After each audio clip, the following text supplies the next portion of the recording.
तू ही व्यस्त हो जाता रे भैया यही से लोग। अभी तो चिल्लू है ना अनुपमा ये सभा में एक तरफ अविनाश भैया एक तरफ तारा ना हमरा भी समाज के शान हिमांशु राय जी के आज बहु भोज के अवसर पे हमने के आइल बनी जा और ये महफिल में हर तरह के लोग ये क्षेत्र के आन बान शान हमारा विनोद यादव भी आइल बनी पुतुल भी आइल बनी तू ना चिन्हू है ना तो लोग ऐसा शख्स हो कि तरह के सम्मान से माला माल कर दे। तो तू बड़ भाई काहे ला बड़ा परिचय करावो हम कहे के कराई कराओ परिचय तो कौन बात के ते बड़ भाई बड़े अब करा देनी नु अब कल तो फिर से कराओ चल हम तो बहुत लोग से तार परिचय करो तो हम तारा पीठ पीछे उनकर से परिचय बिगड़ लेना। अरे जग करे से लभ कइलू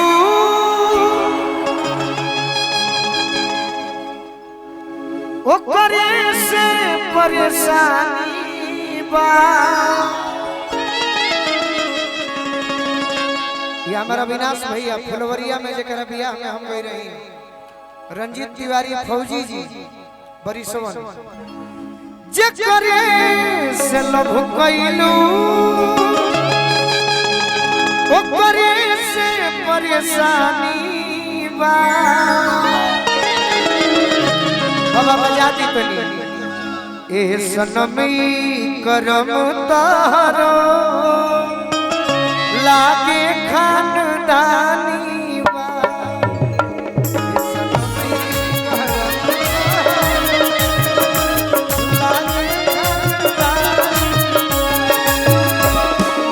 जकरे से लभ कइलू ओकरे से परेशानी बा जकरे से लभ कइलू ओकरे परेशानी बा ये सनमी करम तहरो लागे खानदानी बा ये सनमी करम तहरो। अंकित सरकार जी परिश्वन हमारा दिल के टुकड़ा विलास भैया पंकज राय जी हमारा पुतुल भैया के भी आगमन भइल बा भाई हमरा भैया के पिताजी अकेले का कि हमरा पे ब्लेम लगा दी हम बर्दाश्त कर ले बर्दाश्त कर अविनाश भैया के पिताजी पहले इनकरा के पैसा ले लेबे दी तब बता। अविनाश ना अभिमन्यु भैया के पिताजी अभिमन्यु दुबे जी के हम बता दे अब हम बोली बोलो एकदम बोलो कि जे करे से लभ गईनी ओह के परेशानी बा। पहले तू पैसा ले लो ओकरा बाद हम सुनाए तारा भी कमी नहीं के हमरा लेवे के पड़ी हमरो भी कमी बा है ने अब कि जे करे से लभ गईनी ये बंटी भैया ओह के परेशानी बा। सुनना चाहो सुन एमे हमारे कसूर नहीं खे हां बंटी भैया एमे हमारे कसूर नहीं खे टिंगारी भाई में हमारे कसूर नहीं खे वो कर नियत में बेईमानी बा।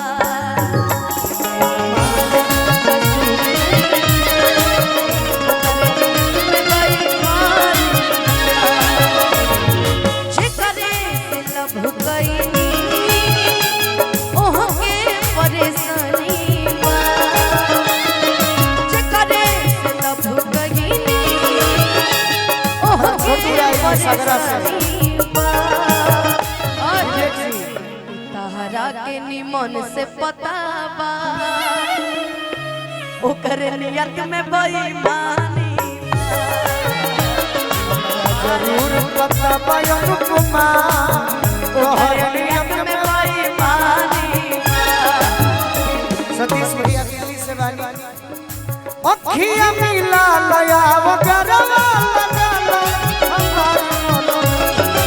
अखिया मिला लया वगरवा लगा लो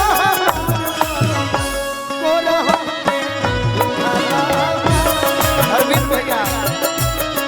गोपाल अखिया मिला लया वगरवा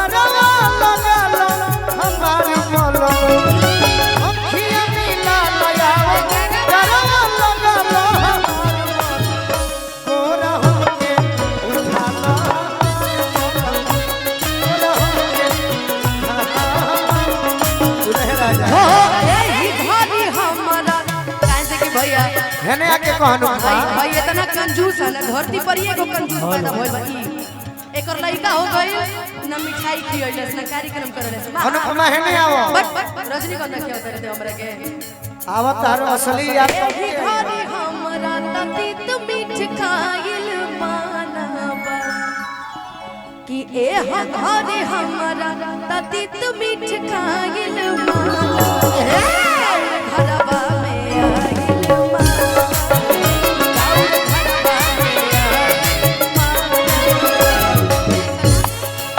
हेलो हमारे मने एकदम अनुपमा है नहीं आओ, सामने आओ। विकी भैया पटना से अभिमन्यु दुबे जी हमार दुल्हे राजा,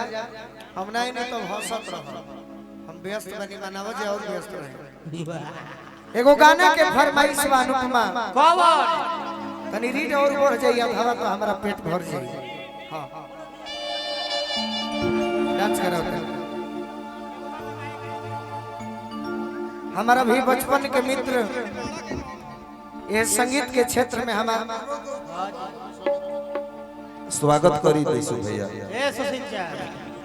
भोजपुरी जगत के हमार दुलरुआ भाई जिगर के टुकड़ा चंदन यादव जी के भी आगमन मंच पे भइल बा।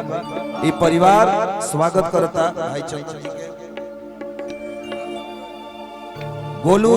राजा के बड़ भाई यानी हमार बड़ भाई रविरंजन भैया के हम स्वागत करतनी। पटना से चल के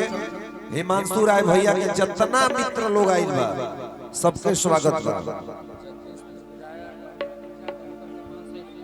पुतुल भैया के तरफ से अच्छा अच्छा अच्छा रविरंजन भैया के बोलाओ तनी 501 रुपए के पुरस्कार जगदीशपुर